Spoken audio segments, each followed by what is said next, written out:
In the heart of Houston, a city of diversity and resilience, a story unfolds, a story of unsung heroes, visionaries, and trailblazers, a story of Latinos rising in the digital age.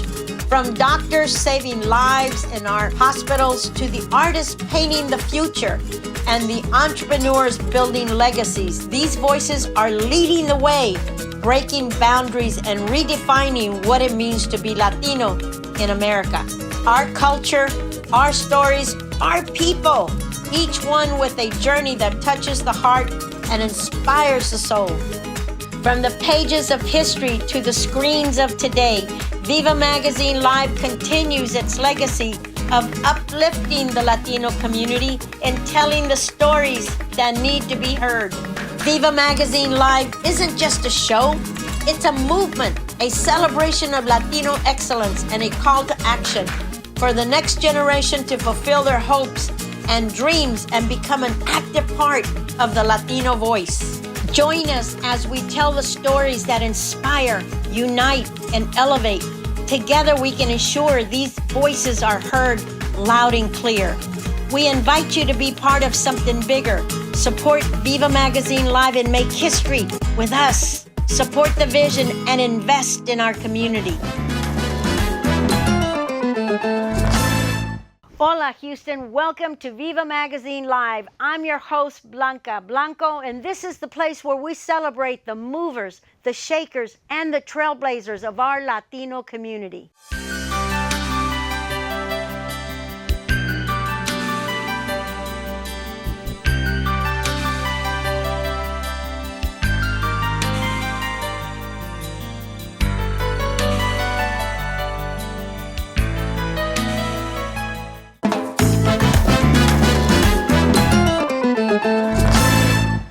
Now, I know what you're thinking. Blanca, air quality? Is this a Latino profile show or this is a science class? Well, listen to me closely because it is very important. And trust me, we'll make it a little more entertaining than your high school chemistry class. I promise.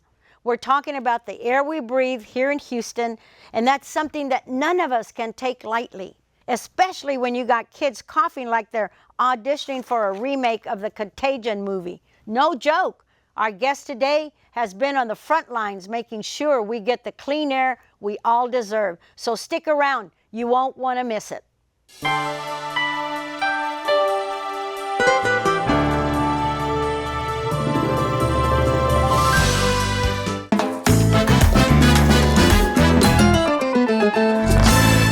Welcome back to VIVA Magazine Live. Today, we have a powerhouse in the world of environmental justice, Leticia Gutierrez. She is the Director of Government Relations and Community Outreach at the Air Alliance of Houston, and she's made it her mission to improve the air we breathe from right here in our city, from her childhood in Mexico to raising her own kids in Houston, East End. She knows firsthand the impact a poor quality can have, and believe me, this isn't just about science. It's personal.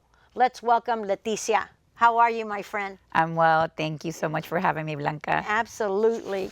You need to tell us, you've seen firsthand how air quality can affect health, especially in communities like the East End. What was it like raising your children there, and how did your son's asthma diagnosis change your perspective?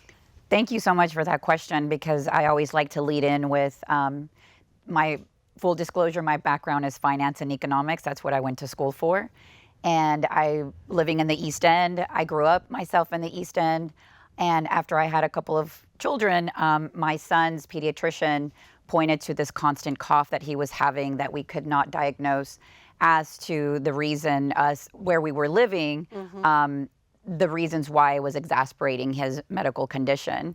And he pointed to an article about how children that lived 2 miles or less from the port were 5 times more likely to have upper respiratory issues, and also 50 times more likely to get certain types of childhood leukemias. Yeah. And that's when I decided to turn my career around and devote my time, my energy, and talents to making our community, our Hispanic community more than anything, aware of what was happening. That's remarkable, Leticia. As a mother, I'm sure that you were very concerned. How old was your baby at the time? Lucas, who is actually now 20, going on 21, he was 8 years old at the time. And so it took us a long time to find that diagnosis that was needed. Yeah. But if it wouldn't have been for that pediatrician who looked at my zip code and said, it has to do with where you live, I would have never known. No.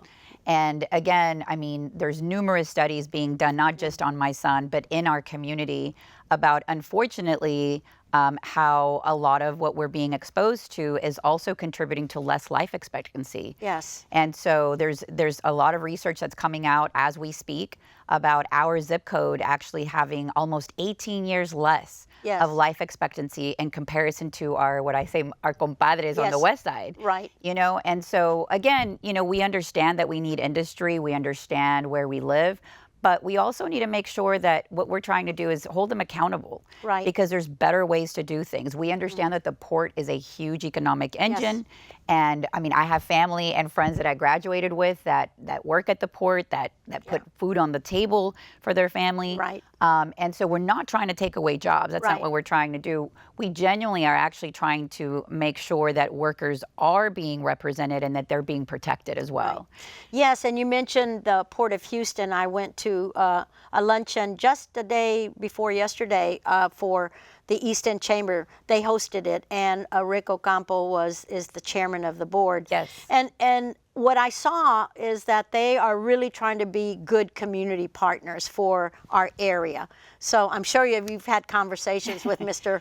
Mr. Campo, yes. We've so he is a chairman of the board for port commissioners, and I'm glad that you bring that up, because one of the things that that Air Alliance Houston, that is a part of the Healthy Ports Community Coalition, one of our biggest goals is trying to get someone from the community on that port commissioner seat. Yes. And so to represent us, right, as these business dealings are happening, we understand the power of money. We understand that people are trying to invest in the area, but at the same time, making sure that our health is at the top of the list, right? Of course. Because we can't put a price on our health, No. you know? I mean, when even not just ourselves, but when our children are sick, it's, you will give anything to make sure that they're not. As you have demonstrated, of course, changing careers because you wanted to get to the root of what was going on with your son, and we can understand that. Houston is known for being a hub of industry, especially with the Port of Houston and all of those chemical plants going down 225. They're one after the other over there.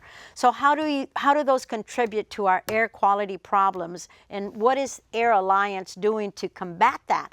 And how do you stop them, or what causes all that spewing? What we know is that other industrial facilities across the country and other states have made it possible not to pollute in the ways that, unfortunately, this state and our state regulators allow industrial facilities here to pollute. I always give the example of Valero. They're allowed to spew hydrogen cyanide here in Texas. But in California, the same Valero company has figured out how not to do it. Why they do it here, again, it's one of those things where, you know, if you're allowed to speed, you're probably going to do it, right? Yes. But there's rules and regulations for a reason, to make sure that we are kept safe. And so, unfortunately, our state regulators here in Texas they're underfunded, and they have a very hard time making sure that industrial facilities are doing right by us. So that's where we come in. And so we do have an air monitoring network system that we mainly test for particulate matter 2.5, which is basically soot. It's the byproduct of whenever something is burning. But there are other air monitors in the area that do test for benzene. Unfortunately, we don't have anything to test for hydrogen cyanide. We just That's the most toxic chemical, isn't it? Correct. Yes, it is a very toxic chemical. And again, you know, trying to figure out ways to implement laws to force them to do the right thing, because right now, what Valero and other industrial facilities will tell you is that, well, we're abiding by the state's regulations, which technically they are. Every now and then they will get caught spewing more than the allowed, because they know they can do it. Again, if you know you can get away with something, you're probably going to do it if you think nobody is watching and you think it's not hurting anyone. But at the end of the day, it is hurting us. There is science behind the fact. I mean, people can Google hydrogen cyanide. They can Google particulate matter 2.5, and they can again start looking at, you know, how it is that it's impacting our Hispanic community the most. You know, with a lot of these reports that are coming out with less life expectancies and a lot of the social detriments to our health. You know, because you couple that with food deserts. You couple that with not nutritional foods to be able to choose from in our area. Right. You know, access to green spaces. So all of that plays a role on top of, you know, having to deal with toxic chemicals that we have to breathe in. And so a lot of what we do as well is we invite community to come to public session, to come to city council and give their comments. We invite community to come to our state legislator in Austin. You know, our next ledge session is coming up March of 2025. And so we encourage community to come and speak up and say, it's not just about what you're smelling, it's about how you're feeling. Right. You know, we don't expect you to come and bring your medical chart with you, but what is it that you and your family are experiencing? Because I know for us Hispanos, sometimes we feel a little guarded. Yes. And we feel like it's a little intrusive to ask us about our health. But we need to start learning how to talk about these things because they're important, not just for us, but for the whole state and hopefully our country, to change some of the things that are happening, because other countries are figuring it out. We need to figure it out as well. Right. We need to figure it out right here in Texas, because if California can figure it out, we certainly can too. Right. So what is it going to take for us to get that changed, or for Air Alliance to go up before the legislature and, you know, maybe write a bill or help them write a bill and advocate, because you do great in advocacy. I mean, you are all over the community, I know, and people are concerned about the air quality out in our area. They are. And I want to say when I first started this, you know, 12 years ago, you know, I ran for city council myself, and I learned a lot. I learned how, you know, how to advocate, how to be able to also support those grassroots candidates that are actually interested in making sure that, you know, we're doing the things that we're supposed to be doing. I do have to disclose that we are a nonprofit and we do not support or endorse candidates, but I, on my own time, you know, I take my own PTO and I do support candidates that are out there fighting for us. Yes. And after they get elected, yes, we do go up to the legislator and you know, bring the science, bring the facts. You're right. You know, I'm not a scientist, but we actually have an environmental epidemiologist in our office now, Dr. Enyang Uwak, who is brilliant and amazing. And she's actually the one that arms me with a lot of the talking points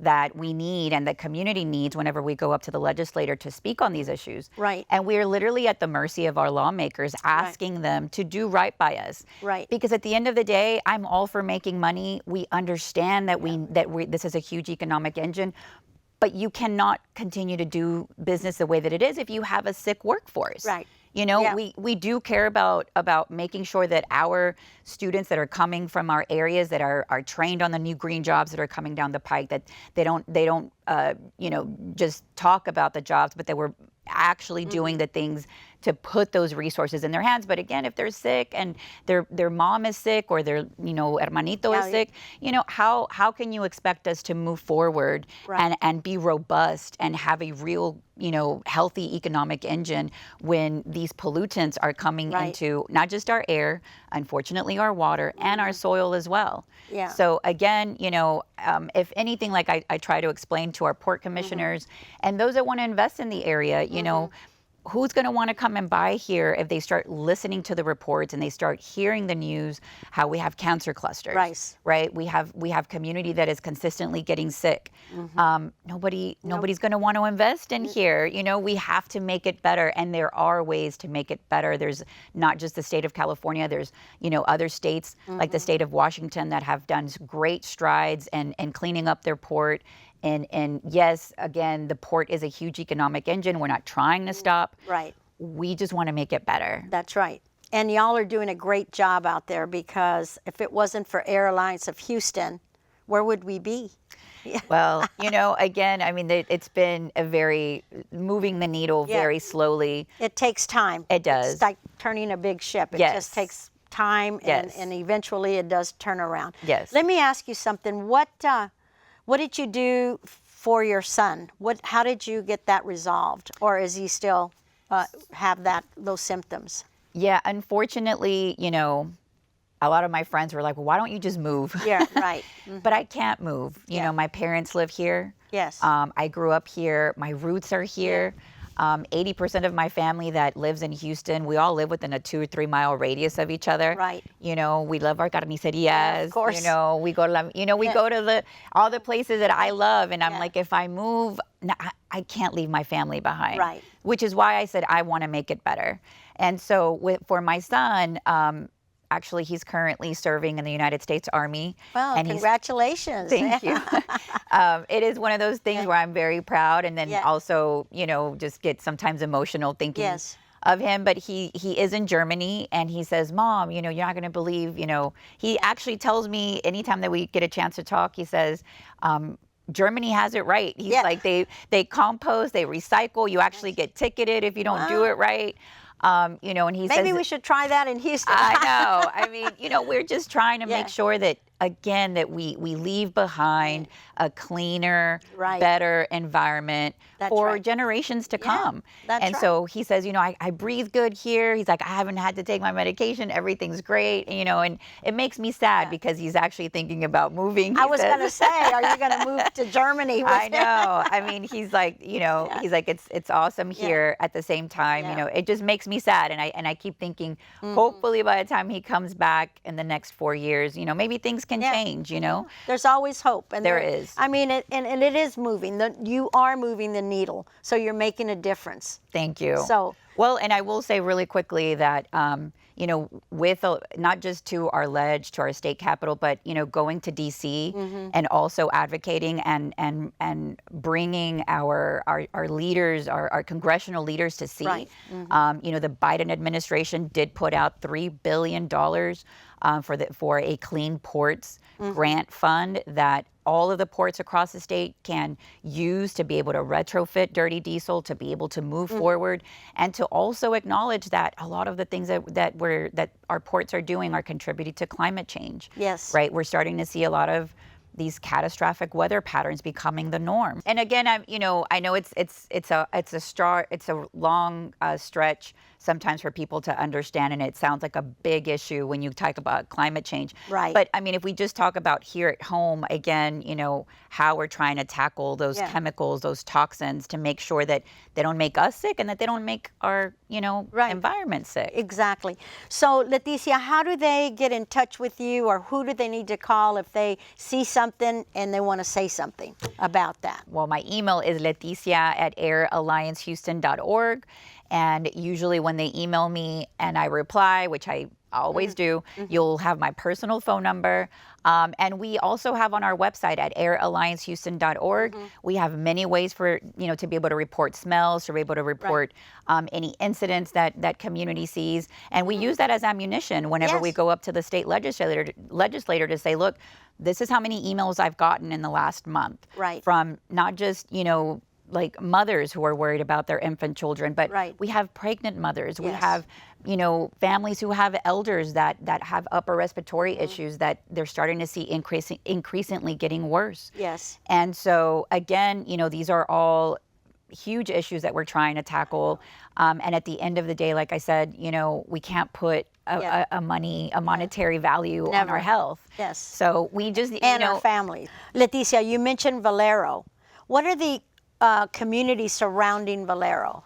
So the community of Manchester literally backs up to the Valero industrial facility. I mean, you're talking about, if anyone has ever driven by there, it's, in people's backyard. Right. It's feet away. I've seen, Yeah, it's feet away. The community of Manchester suffers greatly. They are a frontline or a fence line community that has to basically deal with a lot of what Valero is spewing out. I know that they do come into the area schools and they dole out money and scholarships, which is great. Yeah, they do quite a bit of that. They do. Because they want to be a good community partner. They do. But they've got to do better. Right. Yeah. They have to do better because at the end of the day, as we mentioned before, we cannot put a price on our health. That's right. And we want to make sure that we're keeping people safe, For instance, I live near TPC, and TPC is 1.8 miles away from me.